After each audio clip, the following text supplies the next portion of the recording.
Shri Venkateswara gold తాకట్టులో ఉన్న మీ బంగారాన్ని విడిపించి కొనబడును.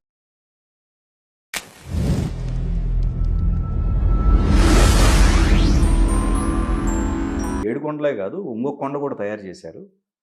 అదేంటంటే ఒక చెత్త పైన అంత పేర్చారు స్వామివారి సన్నిధిలో. అంటే ఎంత నిర్లక్ష్యం అండి అది. ఇవన్నీ నేనేమంటానంటే స్వామి, పాలక మండలి ముందున్న చాలా బలమైన సవాళ్ళు. నేను ఏం చెప్తానంటే, ఒక్క వీళ్ళనే కాదు, తిరుమల తిరుపతి దేవస్థానాన్ని ఈ పాలక మండలి పేరుతో పరిపాలిస్తున్న వాళ్ళు ఒక్కరికే కాదు స్వామి, సమాజం మొత్తాన్ని పరిపాలిస్తున్న అనేక సెక్టార్లకి నేను ఒక విలువైన సలహా ఇవ్వాలనుకుంటున్నా. భగవద్గీత సారం అది. ఏ పని చేసినా త్రికరణ శుద్ధిగా చేస్తూ నువ్వు పని చేస్తున్నప్పుడు నేను ఈ పనిని ఉద్ధరించడం కోసమే పుట్టాను అనే భావనతో చెయ్యాలి. జాగ్రత్తగా వినండి. ఓకే, జస్ట్ టైంపాస్ కాదు. నేను కనెక్ట్ అవ్వడానికి కారణం ఏమిటంటే, మీ ముందు కూర్చున్న వాడితో సమాజానికి ఏం చెప్పించాలి అనే ఐడియాలజీతో మీరు వచ్చి కూర్చుంటారు. నేను చాలా ఇంటర్వ్యూస్ కూడా చూశాను.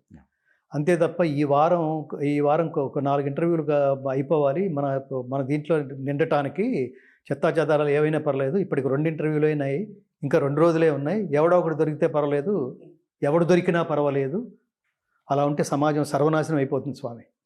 వాడు దొరకకపోతే పర్లేదు, 2 ఇంటర్వ్యూలే ఉంటాయి. కొంతమంది ఇంటర్వ్యూలు చూస్తుంటాం, వాడిది ఒక వేదవాక్యంలాగా ఒక దరిద్రాన్ని ఎంత కన్విన్స్ చేసి చెప్తుంటాడో వాడు. దారుణం స్వామి. నువ్వు ఏది మాట్లాడితే, నేను ఇందాక చెప్పినట్టుగా ప్రతిదానికి సెన్సార్ ఉంటుంది, ఉండాలి. నువ్వు ఏది అనుకుంటే అది మాట్లాడడానికి వీల్లేదు. కొన్ని లోపల కూడా అనుకోకూడదు. మానసిక నియంత్రణ అది. నేను సినిమా పేరుతో మాట్లాడాల్సి వచ్చినప్పుడు నేను ఎస్వి కృష్ణారెడ్డి గారిని నేను ఉటంకిస్తూ ఉంటాను. రాజ్యాంగం ఇచ్చిన హక్కుగా అంతే.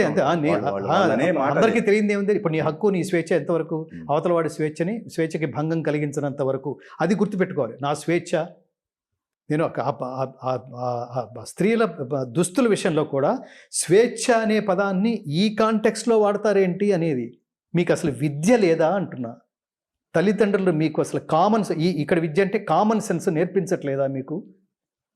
టీచర్లు నేర్పించట్లేదా? పద్ధతిగా ఉంటే ఎలా గుర్తించి గౌరవిస్తారో, అది ఆహారం కావచ్చు. ఏంట్రా అంత దరిద్రంగా తింటున్నాడు అనం. మనం ప్రతిదానికి ఒక సంస్కారం ఉండి తీరాల్సిందే. మనం స్నానం చేసిన తర్వాత బట్టలు వేసుకుంటాం, అలాగే యాజిటీస్గా వేసుకోవట్లేదు స్వామి. అసలు స్నానం దగ్గర నుంచే మొదలవుతుంది. జాగ్రత్తగా. అసలు సంస్కారము అంటే ఏమిటో తెలుసా స్వామి? గుణ ఆధానము మల అపహననము అంటే సంస్కారం అని అర్థం. అంటే అర్థం ఏమిటి? లేని గుణాన్ని ఆపాదించుకోవడం, ఉన్న మలం అంటే మురికి, ఉన్న మురికిని తొలగించుకోవడం పేరే సంస్కారము. మనం స్నానం చేసేటప్పుడు జరిగేది అదే. అంటే మురికిని వదిలించుకునే ప్రయత్నంలో స్నానం చేస్తాం. లేని గుణాన్ని ఆపాదించుకోవడం అంటే బాడీకి ఒక మంచి సుగంధం అద్దే ప్రయత్నంలో మనం సబ్బు రుద్దుకుంటాం. ఇది చాలదని మనం బట్టలకు కూడా సెంట్లు కొట్టుకుంటాం. ఇదంతా సంస్కారంలో భాగమే. ఇన్నిటిని సంస్కరించుకుంటున్న నువ్వు బట్టలు వేసుకోవడంలో భాగంగా నువ్వు బట్టలు అలాగే వేసుకోవట్లా, ఐరన్ చేసుకుంటున్నావు కదా.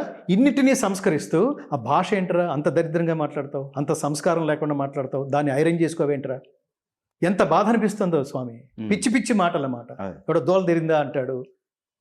అది అసలు అవన్నీ మేబీ పరమ బూతులు కాకపోవచ్చు, కానీ నీ భాష ఎంత దిగజారుడు భాష. మైక్ పెడితే మైక్ ముందు మాట్లాడుతున్నారంటే పొలిటీషియన్స్ ముఖ్యంగా ఎంత దారుణం అండి. ఇక జంతువులకి మీకు తేడా ఏమిటి? వాడికి సంస్కారం అనేది అస్సలు ఉండదు. పాన్ పరాగాలు వేసుకుని, కిళ్ళీలు వేసుకుని, నవ్వులతో. నేను జర్నలిస్ట్గా ఉన్నప్పుడు కూడా స్వామి, ఎవడన్నా కాళ్ళు ఊపుతుంటే వెంటనే ప్రశ్న వేసేవాడిని. మీరు కాళ్ళు ఊపినంత తేలిగ్గా సినిమా కూడా ఊపుతుంది అనుకుంటున్నారా అని అడిగేవాడిని నేను. అంటే 10 మందిలో ఇప్పుడు నేను ఇట్లా మాట్లాడుతున్నాను అంటే, ఇప్పుడు ఇట్లా మిషన్ తొక్కినట్టుగా ఇట్లా ఊపుతూ మాట్లాడుతున్నాను అనుకోండి ఉదాహరణకి. ఆ ఎదురుకుండా కూర్చున్న వాళ్ళలో ఒక కె విశ్వనాథ్ గారు ఉండొచ్చు, రాఘవేంద్రరావు గారు ఉండొచ్చు, ఒక మహాపండితుడు, ఒక మహా సహస్రావధాని, వీళ్ళు వింటూ ఉండొచ్చు. వాళ్ళకి ఎంత సంస్కారంగా కనిపించాలండి, వాళ్ళ బ్లెస్సింగ్స్ ఎంత తీసుకునేట్టుగా ఎలా ప్రవర్తించాలండి. వీడు 10 కాలాల పాటు బాగుండాలరా, మీ ఎదురుకుండానే ఆశీర్వదించడం కాదు. వాళ్ళ టీవీల ముందు కూడా, ఫోన్ పెట్టుకున్నప్పుడు కూడా, సినిమాల్లో చూసినప్పుడు కూడా మిమ్మల్ని వాళ్ళ ఆశీస్సులు పొందొద్దు. ఏది పడితే అది మాట్లాడేస్తారా? ఏది పడితే తీసేస్తారా? ఏది పడితే అది చేసేసుకుంటారా? మీ పర్సనల్ ఫోటోలు సోషల్ మీడియాలో పెట్టేస్తారా? ఇప్పుడు ఇందాక చెప్పాలనుకున్న మాట అదే. ఆడపిల్లలు మీరు పర్సనల్గా మీరేదో చేసుకున్నారు, మీరేదో స్నానాలు చేస్తున్నారు, దాన్ని ఇక్కడ పబ్లిక్కి చూపించాల్సిన అవసరం ఏంటి? చూసిన వాడి ఆలోచనలు ఏంటి? ఆలోచనలు కంట్రోల్ ఉంటుందా? దాని మీద మీ నియంత్రణ ఉంటుందా?